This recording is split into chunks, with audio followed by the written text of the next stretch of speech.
honeybee swarm. April the 12th, 2022, in my backyard. Beekeeper said he'd be here within an hour to collect them. Honey and nectar, and then they come out because they want to be well prepared when they get to their new home to be able to build out. Here. So what these girls are right here, and they're also out flying with the queen, which the queen hasn't flown since her mating flight. So really what's going on here is these bees are about, you know, when they're together with the queen, which is more like, don't think of queen, think of mom, okay? And this is the first time mom has flown since her mating flight. They are about as excited about it as a 4-year-old little girl during her first time at Disneyland getting to stand next to Minnie Mouse and hold her hand. They don't care about anything else. It's just so wonderful. So all we're gonna do is we're gonna clip this. We're gonna lower it into the... I'm just very happy you got here before it left. So I want you to clip it right here. Is it all right to stand here? Yes, it is. Thank you. I heard they're very docile this time. Yes. Hold on just a second. Okay, go. Oops.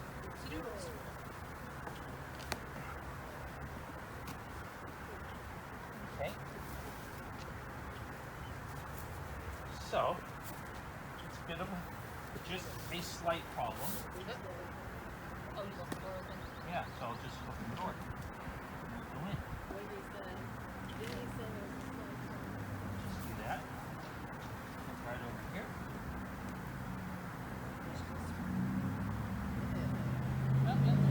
And if you come over here, you don't have to worry about it. I'll even show you. I'll drop mine. But yeah, I got the queen in there, and you can see they're all walking in right now. See oh them all wow, walking in? they're all going in. Awesome. Come here, Ray. Come around.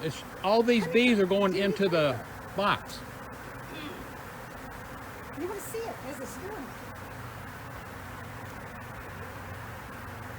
Well, I'll be. Look at that.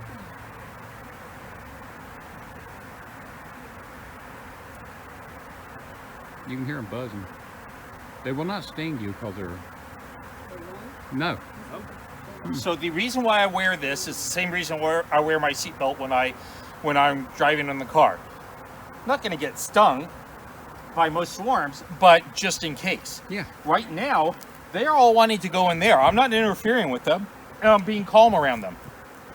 So you can see how much they just want to get in there. Can you guys see them crawling in there on the ground?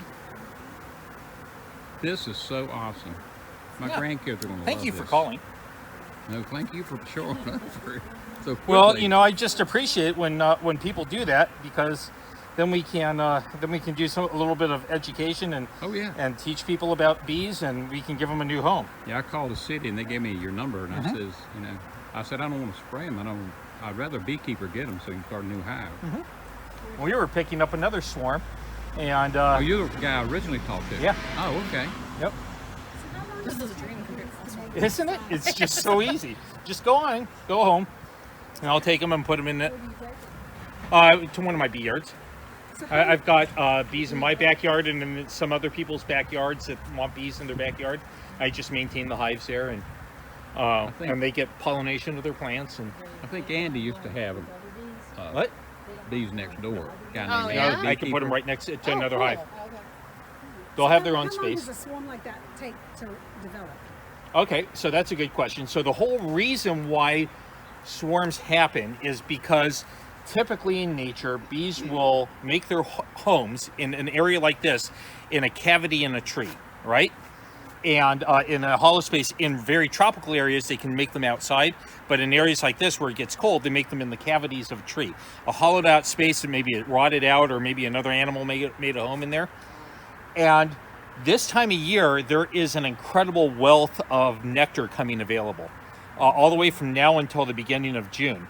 And so the bees are out foraging and bringing that back and just building up. And the queen at the same time, so she has enough bees to capture all of that, she'll be laying 1,500 to 2,000 eggs a day.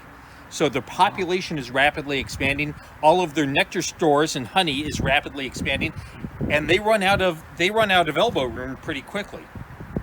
And so as they realize that they're running out of elbow room, the workers decide, hey, it's time for us to start finding another place. So they do two things. Number one, they start making new queens. Number two, they start sending out scouts to start looking for a new home of a place to go.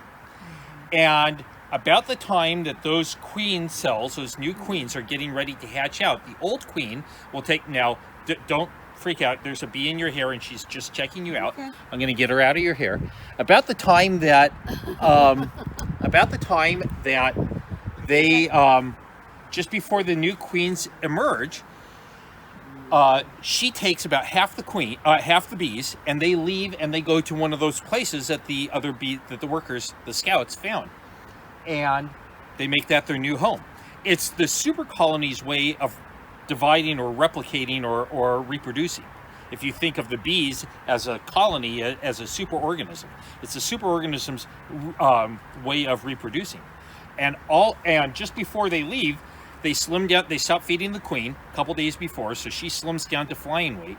And it's her first time flying maybe a year or so she can't fly very far. So what she'll do is she'll fly and she'll stop in a place like this and rest, and all the bees just want to get so close to her, just like that little girl at Disneyland being right next to Minnie Mouse and so happy. So you can tell that right now these bees are not, they're trying to figure out where the queen is, but they're not aggressive at all. Right. And you can be right by them and just see what's going on. They're very, very docile. And so all I'm going to do is take them and give them a new place that they can call home, just kind of like what they were looking for. So rather than fighting them about what they want to do, I'll just say, okay, this is what you want. Well, here you go. This is, here's your solution. So I have a question. Yeah. They said they mowed their yard on Friday. Uh-huh. Saturday afternoon. I did not notice that at all. No, it would have, they just came here today. Oh, okay. Today? Today, yeah, they just arrived here today. Yeah. And in another, and who knows how much time. Sometimes they stop and rest there for an hour.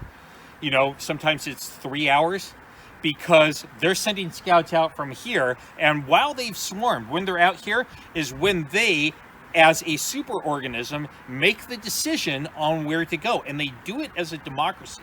So what they'll do is some of the scout bees will come back and say, scout bees who found spot A, B, and C, say there's 3 places, they'll all come back and they'll do what's called a waggle dance. So they'll get on the surface of the swarm, like what you saw here, and they'll start dancing around. They'll dance like this, and then they'll turn around like this, and then they'll dance like this, and then they'll do it in a figure-8 pattern.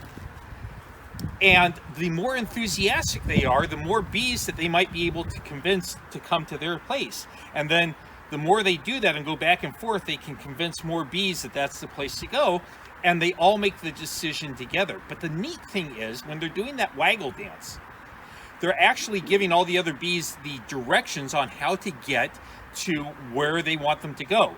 Because the azimuth off of straight vertical of that figure-8, the orientation of that tells them what degrees from the sun they should be flying in to get there. And the length of that figure-8, when they're doing the waggle, that tells them how far to go. So they're giving them a direction and a distance to fly in to get there. That is amazing. And they're communicating all of that through a dance-off. That is awesome. Yeah, and they really do make the decision together. It's a collective decision. We call it the queen, but she's not the one who's making the decision. She's going where all of her daughters are telling her to go. Wow. That is so awesome.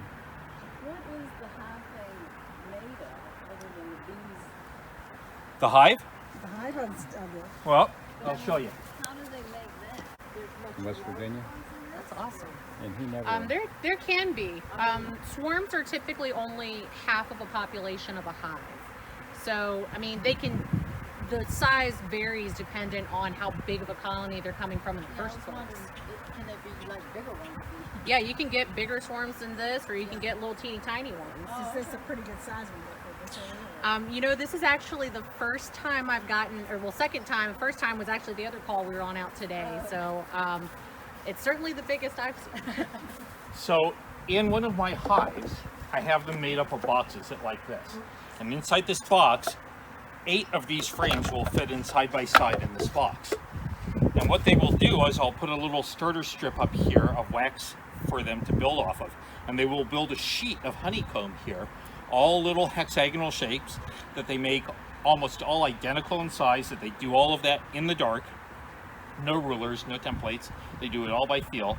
They extrude the wax from their bodies and then shape it with their mandibles, with their front legs, into the shapes of honeycomb, of hexagons here.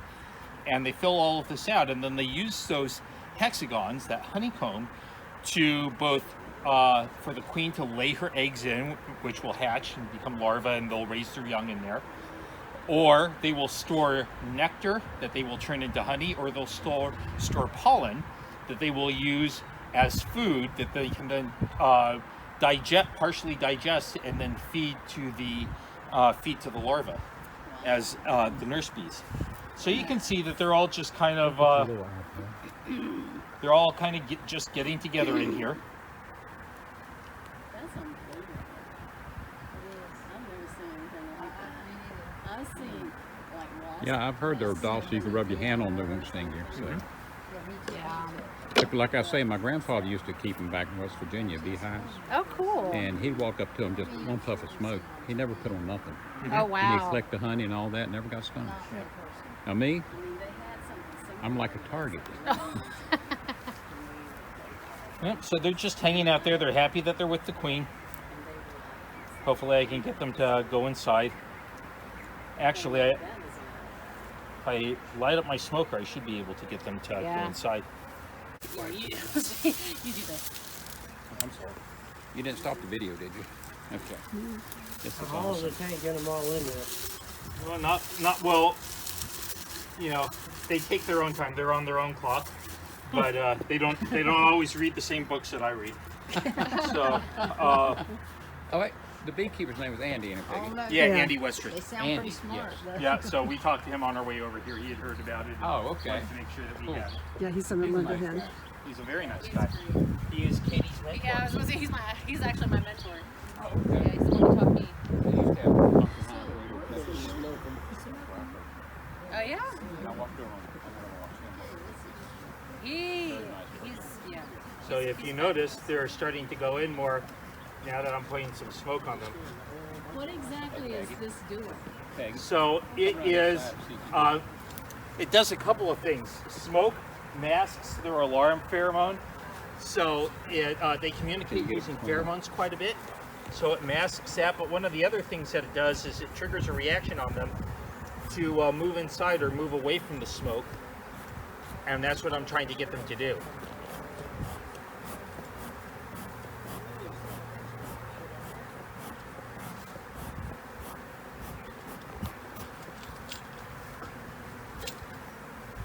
I would rather not take them all out here like this, although I could. Do they all eventually go in? They should, but this is a swarm, so they're not always predictable. They could just decide that they're not going to hang out in there and they're going to move on. So one of the things that I might do is ask you for a large trash bag and drop this inside the large trash bag and transport them in inside my truck. And that way I'll just keep them all together. And he might want a 55-gallon when you got What him am I in the looking at?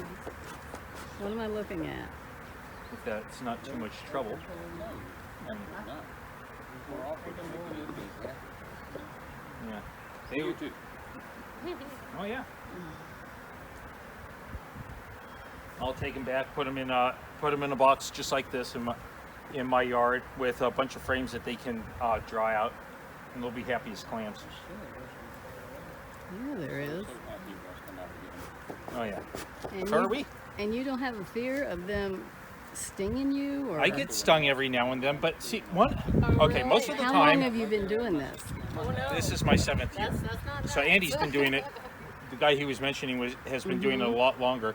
But so a lot of the negative interactions that people have with bees, they precipitate themselves, because remember how I talked about bees being communicating using pheromones.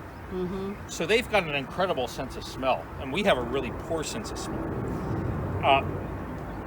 Bees have a pheromone for the queen that's like her fingerprint. It's unique for every queen. Wow. They can tell the difference. The bees have an alarm pheromone if they're worried about something. We put off pheromones too. We just don't realize it. When we're flirting, we put off pheromones. When we're scared, we put off pheromones. So when you see someone go around who's around bees and gets all worked up and starts saying, oh my God, and starts waving their hand around, they're putting off pheromones. And it's not an exaggeration to say that the bees can smell your fear. Oh, And wow. you are marking yourself when you do that, when you act that way and you get all worked up Okay, I'm as a coming target for the this bees way because so they'll I view can you see as a the threat. front. You know, in the normal Is course, that what I'm doing? when you down look here? at bees, I don't know what I'm doing. bees are one of Huh? the few organisms in the world that in the normal course of their life, If you don't mind. Am I supposed to be taking pictures or just letting it go? there's almost no other organism in the world